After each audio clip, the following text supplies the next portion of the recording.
Around here, there's a bunch of crooks around here. You ain't supposed to be in that jail, boy. Get out of there, man. No, that's a total no, man. Bad coming. Is my salary going up? The Bahamian people gotta wake up. This is my 5 cents and I approve this message.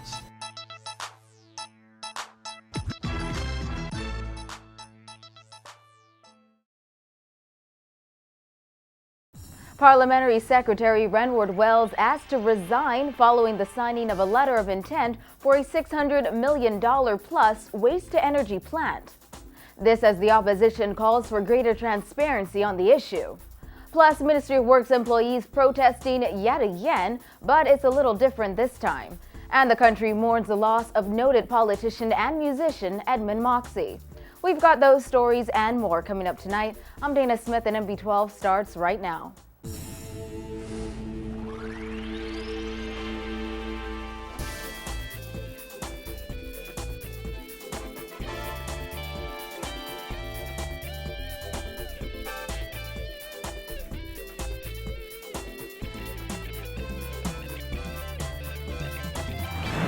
Topping news tonight, 18 months after Prime Minister Perry Christie fired National Insurance Board Chairman Greg Moss, he has now asked another senior government official to resign. Parliamentary Secretary in the Ministry of Works, Renward Wells, who is also a PLP MP, was asked to tender his resignation for signing a document without cabinet approval. Deputy Prime Minister Philip Brave Davis asserted Wells' impending resignation will not affect the Christie administration, insisting the Progressive Liberal Party government is bigger than one individual. Vonnie Toot reports.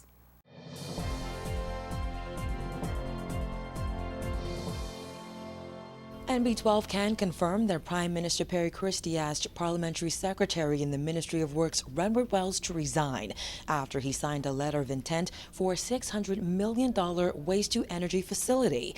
However, Deputy Prime Minister and Minister of Works Philip Brave Davis said today he does not think Wells' resignation will be a poor reflection of the Christie administration.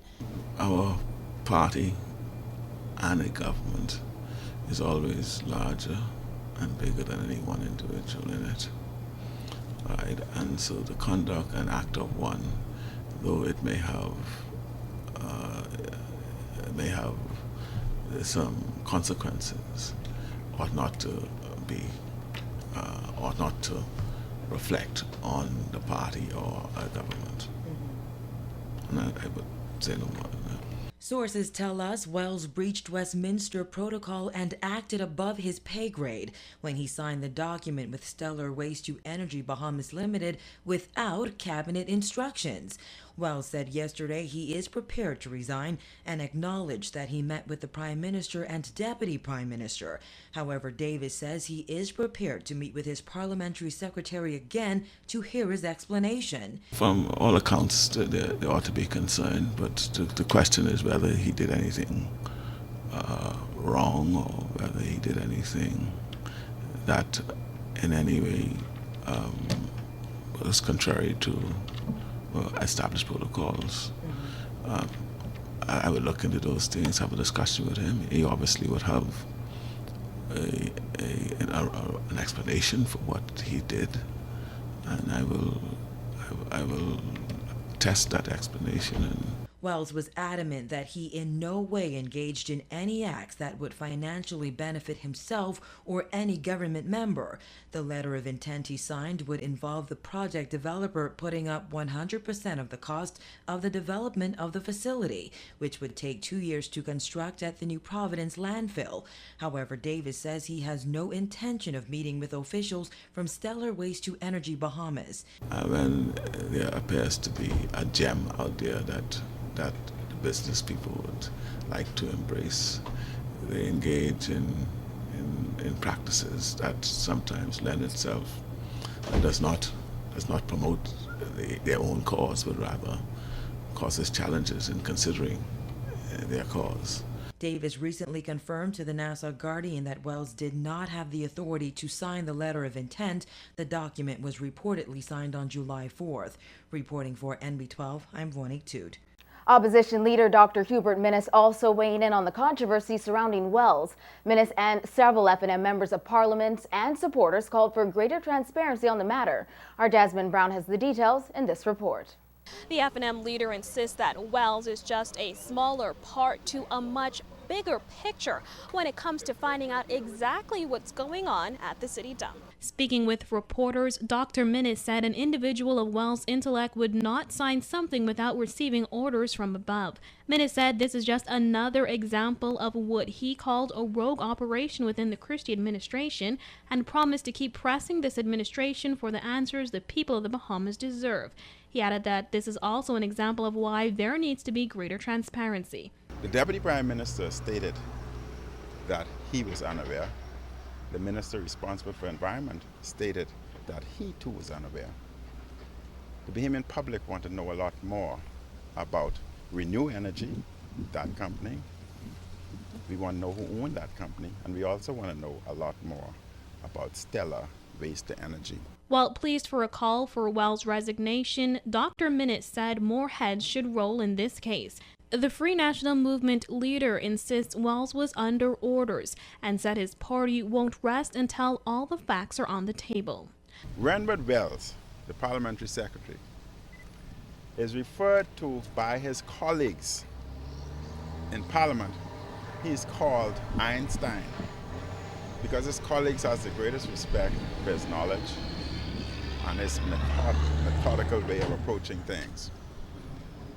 I am convinced that Renward Wells would have taken orders from someone higher. The Deputy Prime Minister said he don't know. I am convinced that Renward Wells would have taken orders from someone higher. Former Minister of State for the Environment Fenton Nemore also weighed in on the issue this afternoon. Nemore says the government needs to bring clarity to the issue. And I'm very concerned that they do not feel that they should answer the Bahamian people, recognizing the fact that they are indeed servants of the people. Nemore added that when the former Ingram administration was in office, 28 companies had submitted proposals for renewable energy. We had put them out. We had solicited proposals. We received 28 of them. 9 of them submitted for waste to energy here. We shortlisted those 28 to 6, and 4 of those 6 made proposals for waste to energy at this particular site. The consultants who were Fitchner at that particular time recommended that we produce detailed contract documents for them to bid on and for us to solicit competitive bidding on the waste to energy. According to Nemore, Stellar Waste to Energy was not included in that group of proposals. Reporting for NB12, I'm Jasmine Brown. In other news, members of the Christie cabinet are expected to discuss a proposed deal for the Bahamas Electricity Corporation this week and come to the Bahamian people with a roadmap for reducing energy costs to consumers in short order. Minister responsible for BC, Philip Davis, told NB12 the Christie administration is considering several options and stressed it must make the right decision. The papers before cabinet and me, it's just that we may have dealt with it last week, but I was not here. And hopefully this week we'll deal with that paper. Okay, and would that be it? But how soon would the government come to the public on a... Well, we'll come to the public with the way forward. As I indicated before, there are several options before the government that we are considering. It is a fundamental decision that's going to be a lasting one. Earlier this month, Davis indicated the government may find a better path to reducing energy costs outside of selecting and executing contracts. He suggested today the public would find out soon enough. Hopefully when we come to the public with where we are, we'll have a roadmap to achieving our goal of 1, lowering the cost of electricity, which is being done now, and providing clean energy as we go forward. The BC deal was expected to be finalized in February. However, government's advisor in this process, KPMG Bahamas, recently defended delays in the decision-making process, suggesting the government is taking its time to make a critical decision. Just a few weeks after Ministry of Works employees clashed with police officers as they protested over concerns the government owed them thousands of dollars in hazard pay, the employees are back again. But this time they want something different. Simone Davis has the story. These Ministry of Works employees are out here protesting, calling for their president, John Pinder, to resign because he failed to keep his end of the bargain in regards to their hazard pay. Dozens of employees gathered outside of the Ministry of Works earlier today, expressing their outrage for an industrial agreement allegedly signed by their union president, John Pinder, and back pay that they were promised but have yet to receive. Workers say that after their last protest, Pinder promised that they would have been paid 3 weeks ago, but they are still waiting and frustrated. We cannot continue to live like this. The minister said out of his own mouth into my ear that we should have been paid 3 weeks ago. 3 weeks ago. Today we're still here, unpaid, frustrated, deprived, all right, and being a slave for a couple of dollars. All right, I ain't open no love. We need our money. All right, we need our money. We need our money now. Workers said they are also angry that their president allegedly signed this industrial agreement without first consulting them or even making them aware that there was one. They said with VAT on the way, there is no indication in the agreement that they would be compensated for what they are owed. This is a copy of the new industrial agreement, and for the life of me, Mr. Pinder would sign an agreement on behalf of his members and not make it available to members? And not make it available to members? He didn't even consult with his members when he signed this agreement? We are frustrated. As the members are calling for Pinder to resign, they are also calling on Trade Union Congress President Obie Ferguson to step up as their new president. Mr. Obie Ferguson, hold on, Mr. Obie Ferguson, the people at the Ministry of Works are calling out to you. We need to see you, because right now we are at the point we need to break away from the Bahamas Public Service Union and probably form our own organization, our own union. All right? We don't need the Public Service Union because John Penn ain't doing nothing for nobody but himself. John Penn is too busy playing politics. He ain't checking for us people in the back here. We don't need him. We need to go see Obie Ferguson and do our own thing. Because it ain't working with John Penn now. He ain't looking out for us.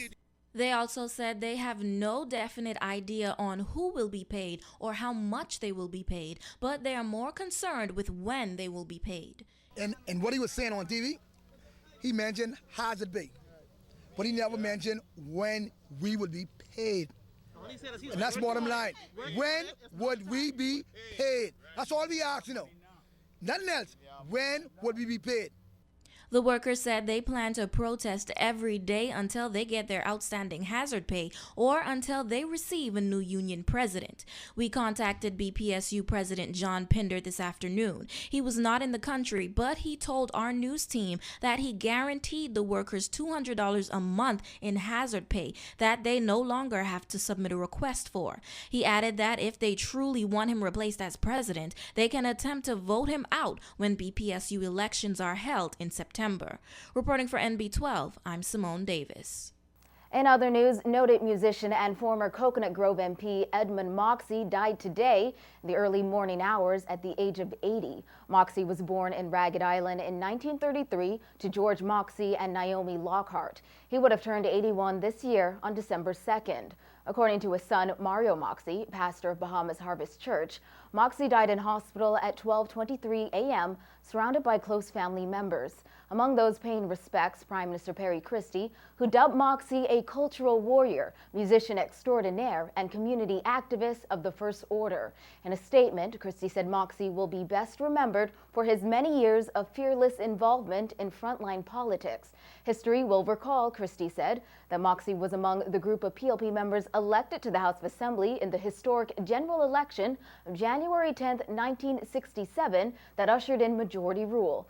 Moxie served in the House until 1977, during which time he served as Parliamentary Secretary for Community Development from 1968 to 1971. Christie noted it was in that role Moxie began the development of Jumbay Village, which was designed to express the country's cultural heritage.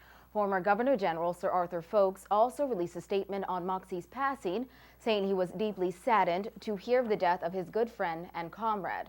Sir Arthur said Moxie was a fine human being, a genuine nation builder, and a Bahamian patriot of the First Order. Sir Arthur added Moxie's passion for the development of the Bahamas never wavered throughout his adult life, and the Bahamas would be an even better place today had Moxie's vision for cultural development been allowed to flourish. When NB12 returns, the leader of the opposition fires back at the Prime Minister over his early election criticism. Stay with us.